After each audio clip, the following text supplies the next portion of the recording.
घने और बड़े जंगल के पास मौजूद एक गांव में रंगैया नामक एक आदमी रहता था। उसका घर उसी जंगल के पास में था।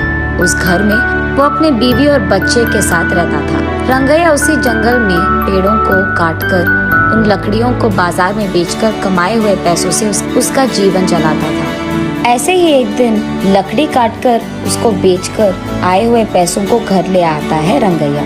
उसे देख उसकी पत्नी रत्नम्मा ऐसे कहती है, सारी जीवन ऐसे ही काटनी है क्या, लकड़ों को काटते हुए? अब क्या हो गया? क्या हो गया? ज्यादा पैसा कमाना नहीं है तुमको, अपने बेटे को पढ़ाना नहीं है, घर नहीं खरीदना है, हमेशा इसी घर में रहते हुए उन्हीं लकड़ियों को काट कर उन्हें बेचकर जीना है क्या? ऐसे कहती है। जब देखो बस पैसों का ही चर्चा, और कुछ सोचती भी नहीं हो क्या तुम? हाँ, मुझसे पूछना है कि और कोई सोच नहीं है, पर आपका तो सोच नहीं बदल रहा। इसके बाद रंगैया उसकी बातों को सुन नहीं पाता है, इसलिए वो चुपचाप वहाँ से चले जाता है। उस रात को रंगैया अपने घर की खिड़की से बाहर देखते रहता है। दूर में उसे एक छोटी सी रोशनी दिखाई देती है और वो ये भी देखता है कि कई सारे गाड़ियाँ बाहर से जंगल की ओर और जंगल से बाहर की ओर जाते रहते हैं। मैं तो हर रोज इसी जंगल में काम करता हूँ। मैंने आज तक लकड़ियाँ काटते हुए किसी को आते या जाते नहीं देखा है, ना ही सुना है। लेकिन हर रोज रात के समय में यहाँ गाड़ियाँ आती जाती रहती है। मुझे कुछ तो करके जानना होगा कि वहाँ हो क्या रहा है। अगले दिन सुबह उठते ही जहाँ उसे कल रात रोशनी दिखी थी उसी तरफ जाता रहता है रंगैया। वहाँ उसे झाड़ियों के बीच एक गुफा दिखाई देती है। उस गुफा में वो डरते डरते जाता है। दिखने में वो बाहर से छोटा ही क्यों ना हो, अंदर से वो गुफा बहुत बड़ा था। उस गुफा में गैर कानूनी से कटे हुए चंदन के सारे पेड़ दिखाई देते हैं रंगैया को। उन सारे पेड़ को देख रंगैया को सारा विषय समझ आता है। अच्छा, तो बात ये है कि चोरी से इन चंदन के पेड़ों को यहाँ छुपाकर इन्हें रात के समय में यहाँ से बाहर निकालकर बेच रहे हैं पैसों के लिए। वो उसके चारों ओर देखने लगता है। तब उसे अचानक किसी के पास आने के आवाज सुनाई देती है। तुरंत वो एक चंदन के बड़े पेड़ों के पीछे छिप जाता है।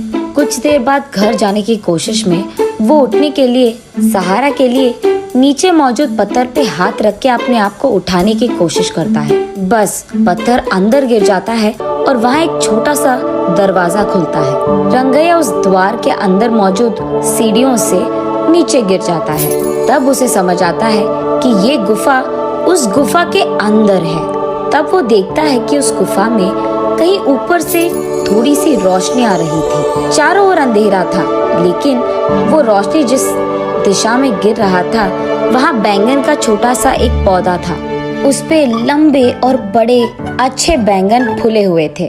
तब रंगैया सोचता है कि शायद बारिश या हवा के कारण बैंगन का बीज यहाँ गिर गया होता, इसीलिए यहाँ पे बैंगन का पौधा मौजूद है। चलो कोई नहीं, बैंगन तो बहुत अच्छे दिख रहे हैं। आज अगर इन्हें घर ले जाऊंगा तो आज का खाना तो हो जाएगा। ये फैसला करके वो उस पौधे से एक बैंगन को तोड़ता है। बस रंगैया के हाथ में जैसे ही वो बैंगन आता है वो सोने का बैंगन बन जाता है। रंगैया आश्चर्यचकित होकर दंग रह जाता है। वो उस सोने के बैंगन को अपने हाथों में लेकर उसे जांचने की कोशिश करता है और तुरंत वो सोचता है कि उसी पौधे से एक और बैंगन ले ले, लेकिन उससे पहले ही उस पौधे पे मौजूद सारे बैंगन गायब हो जाते हैं। रंगैया बहुत निराश होता है। चलो कम से कम एक तो बैंगन मिल गया। अगर ये मैं मार्केट में बेचूंगा तो बहुत सारे पैसे मिल जाएंगे। तब मुझे कई दिनों तक कुछ भी काम करने की कोई जरूरत नहीं होगी। ये फैसला करके उस गुफा की सीढ़ियाँ चढ़कर वो बाहर की गुफे की ओर आता है। रंगैया जैसे ही बाहर आता है वो दरवाजा अपने आप बंद हो जाता है। उस गुफा से बाहर आते ही चोरी चोरी छुपकर वो अपनी बीवी के पास जाकर इस सोने के बैंगन को दिखाता है। उस सोने के बैंगन को देख रत्नम्मा तुरंत बेहोश होकर नीचे गिर जाती है। कुछ देर बाद होश आता है। तब रत्नम्मा, बाप रे, सोने का बैंगन कहाँ से लेकर आए आप? ये कहाँ मिला आपको? उससे तुम्हारा क्या मतलब? हमेशा पैसों के पीछे पड़ी रहती है ना। ये लो, ये सोने का बैंगन लो और इससे जो करना है तुम कर लो। अरे पहले आप ये तो बताओ कि ये आप लाए कहाँ से? कहीं अपने कुछ चोरी वोरी तो नहीं किया ना। ऐसे रत्तम्मा एक के बाद एक उसे प्रश्न पूछते ही गई और कोई चारा ना होने के कारण रंगैया जो कुछ भी हुआ रत्तम्मा को बताता है। तो फिर आपको वही रहना था ना, कुछ देर बाद अगर और बैंगन आ गए तो उसको भी लेकर आते। आपकी जल्दबाजी से ना मैं तो मर रही हूँ। चलो जो हो गया सो हो गया। इस बैंगन से हम बहुत सारे दिन ना कोई भी काम करे बिना आराम से रह सकते हैं। गधे को अगर सोने का सिंहासन पे बैठाया गया ना, उसकी बुद्धि तो गधे की ही रहेगी ना। हाँ, अब क्या हो गया? इसका मतलब क्या है? इसी घर में रहते हुए चैन की जिंदगी नहीं चाहिए मुझे। आप 2-3 और सोने के बैंगन लेके आए, तब हम बड़े घर में आराम कर पाएंगे। देख, हमें नहीं पता कि उस पौधे पे वापस सोने के बैंगन आएंगे कि नहीं, और इतना ही नहीं, उस गुफा में जाना बहुत बहुत मुश्किल है और घातक भी। वहाँ चंदन के पेड़ छुपे हैं रत्ना। अगर मैं पकड़ा गया ना, मेरा लाश तक नहीं मिलेगा तुझे। अब इस सब की क्या जरूरत है, जितना है उतने में खुश रहेंगे, कहता है रंगैया। तुम मर्द हो भी? वहाँ के चंदन के पेड़ों के बारे में जाकर पुलिस को बता दो। वहाँ के चोरों को वो खुद लेकर जाएंगे और चंदन पेड़ भी खाली कर देंगे।